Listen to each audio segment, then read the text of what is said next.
ನಾವು ಮನೆಗೆ ತಂದಿರೋಂಥ ನಿಂಬೆಹಣ್ಣನ್ನು ಕೆಲವು ಸತಿ ತಕ್ಷಣ ಉಪಯೋಗ ಇಲ್ಲದೇ ಇದ್ದರೆ ಅದನ್ನು ಫ್ರಿಜ್ಜಲ್ಲಿ ಇಡೋದಕ್ಕೆ ಮರ್ತೋಗ್ತೀವಿ. ಆಗ ಈ ರೀತಿ ಫುಲ್ ಡ್ರೈ ಆಗಿಬಿಡುತ್ತೆ. ಆಗ ನಾವು ವೇಸ್ಟ್ ಅಂತ ಬಿಸಾಕ್ಬಿಡ್ತೀವಿ. ಹಾಗೆ ಮಾಡೋ ಬದಲು ಈಗ ನಾನು ತೋರಿಸುವಂಥ ಟಿಪ್ಸನ್ನು ಫಾಲೋ ಮಾಡಿ ಒಂದು ಪಾತ್ರೆಯಲ್ಲಿ ನೀರು ಚೆನ್ನಾಗಿ ಬಿಸಿ ಮಾಡಿ ಆ ಬಿಸಿ ನೀರಿಗೆ ಈ ನಿಂಬೆಹಣ್ಣನ್ನು ಹಾಕಿ 10ರಿಂದ 15 ನಿಮಿಷ ಹಾಗೆ ಬಿಟ್ಬಿಡಿ. ಅದಾದ ನಂತರ ಇದನ್ನು ನೀರಿಂದ ಹೊರಗಡೆ ತೆಗೆದು ನೋಡಿ ಈ ರೀತಿ ಪ್ರೆಸ್ ಮಾಡಿ ನೋಡಿದ್ರೆ ಎಷ್ಟು ಸಾಫ್ಟ್ ಆಗಿರುತ್ತೆ. ಆಗ ಎಷ್ಟು ಗಟ್ಟಿ ಇತ್ತಲ್ವ, ಈಗ ನೋಡಿ ಎಷ್ಟು ಸಾಫ್ಟ್ ಆಗಿದೆ. ಸೊ ಇದನ್ನೀಗ ಕಟ್ ಮಾಡಿಕೊಂಡ್ರೆ ನಮಗೆ ಹೊಸದಾಗಿ ಹಣ್ಣು ತಂದಾಗ ಎಷ್ಟು ಫ್ರೆಶ್ ಇರುತ್ತೆ, ಹಾಗೆ ಅದರಿಂದ ಎಷ್ಟು ರಸ ಬಂದಿರುತ್ತಲ್ವ ಅಷ್ಟೇ ರಸ ಇದರಿಂದ ಕೂಡ ಬರುತ್ತೆ.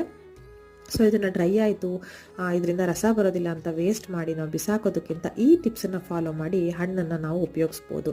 ಸೊ ನೋಡಿ ಎಷ್ಟು ಇದರಿಂದ ಜ್ಯೂಸ್ ಬರ್ತಾ ಇದೆ ಅಂತ ನೀವೇ ನೋಡ್ತಾ ಇದ್ದೀರಲ್ವಾ. ಹೊಸದಾಗಿ ನಾವು ತಂದಾಗ ಫ್ರೆಶ್ ಹಣ್ಣಲ್ಲಿ ಎಷ್ಟು ಜ್ಯೂಸ್ ಸಿಕ್ಕತ್ತೆ, ಹಾಗೆ ಎಷ್ಟು ಫ್ರೆಶ್ ಆಗಿರುತ್ತೆ ಅಷ್ಟೇ ಫ್ರೆಶ್ ಆಗಿರೋಂಥ ಜ್ಯೂಸ್ ಇದರಲ್ಲಿ ಕೂಡ ಸಿಗ್ತಾ ಇದೆ. ಈ ಟಿಪ್ಸನ್ನು ಫಾಲೋ ಮಾಡಿ.